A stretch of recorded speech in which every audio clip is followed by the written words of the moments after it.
Dave from the Redneck Garage. Well, I finally got the fenders off this stupid thing, and they were a pain in my rear end. The little fasteners there, the little metal fasteners, they get rusted up in the bolts. They just spin around and around and around. So, I mean, I had to cut a couple of them off, and it's a pain. I was cussing. But anyway, we got the fenders off. So now on the engine, we're going to start taking off a bunch of the externals. I'll give you a little closer view of it, and we're going to be one step closer to pulling the motor out to start rebuilding it. So that's exciting. So here's where we're at with the motor. I'm going to start taking off externals. Some point down the road I may do videos like how to replace the alternator and things like that.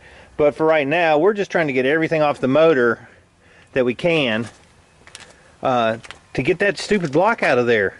So that's what I'm going to be working on today.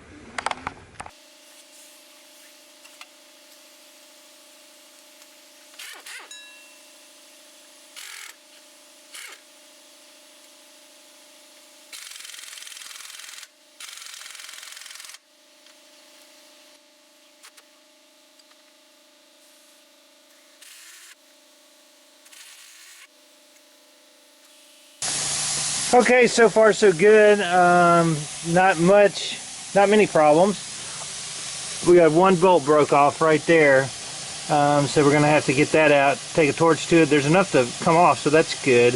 Hopefully it'll back on that when we apply some heat to it, or I can let Mark in the machine shop fool with it. But so far so good.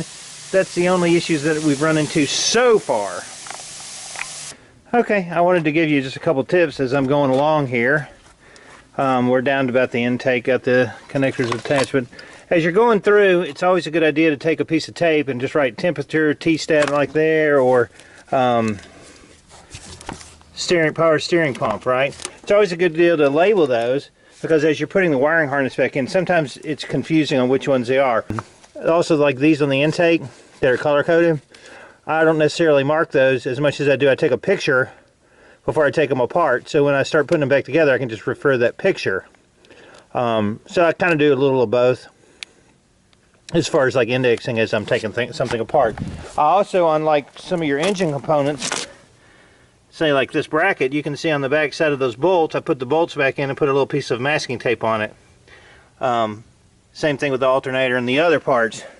And the reason is, when you're putting it back together, right, some of these bolts are longer than others, some are bigger diameters, so, and it is critical on which parts go where when you're reassembling the motor. A body bolt isn't that big a deal. You know, you put it in wrong, big deal. If it's too long, take it out. But on the engine, if you put a bolt that is a little bit too long, it can actually damage your water jacket. You can break it off. So you want to make sure that you go back with the same bolt that you took out. And that's why I try to put a little tape on there and just keep them together as I'm taking it apart. It takes a little bit longer. But guess what? You won't have any problems with it when you're putting it back. Now, I'm kind of mad at myself because guess what I didn't take out?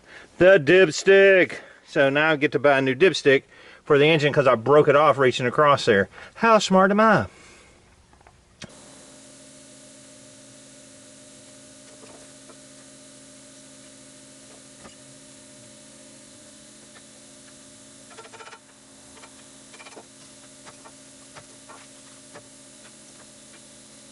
Okay, so we're down to got the intake off, the exhaust loosened up. None of those bolts were broken or rusted on. The only one bolt that broke was right there in the front where the water pump goes on. So that's super cool. If you wanted to know the disassembly procedures for this, I have a 2.5 head gasket video, and I'll put a link to that. And then I'll tell you how to do all this. But here's where we're at. I've got a few things left on this side. The starter, the coil, the distributor, and the wires, and we will be pulling the head on this thing, and then we're going to be able to probably determine what's wrong, if it's got 4 pistons in it or not, or if it's just totally bottom end related. So we're getting really close to being able to pull this little jewel out of here and start on the rebuilding process. Okay, so that's going to be about it for today. I'm starting to lose my daylight and I'm tired, so you can tell that the motor is getting close to being able to be pulled out of the Jeep right now. Next step is going to be, I'm going to yank that head off of this thing after I get the starter, distributor, and the coil off of it on the other side, which won't take very long at all. Once I take those off, I'm going to pull that head off, and if there's a cylinder with no piston in it, then you can pretty much guarantee that's probably where the problem's at. So I'm curious to find out. I'm going to go ahead and put all my parts in a bin. You know, I've marked them all. I've got the bolts that are with them, which will make it much easier to install when we put it back together. So that's one of my big tips is, you know, make sure that you keep the bolts with the parts, because believe me, I've not done it that way and been fishing through coffee cans for bolts and going, man, this is crazy. All right, anyway, so hope you have a great Super Bowl. I'm David from the Redneck Garage.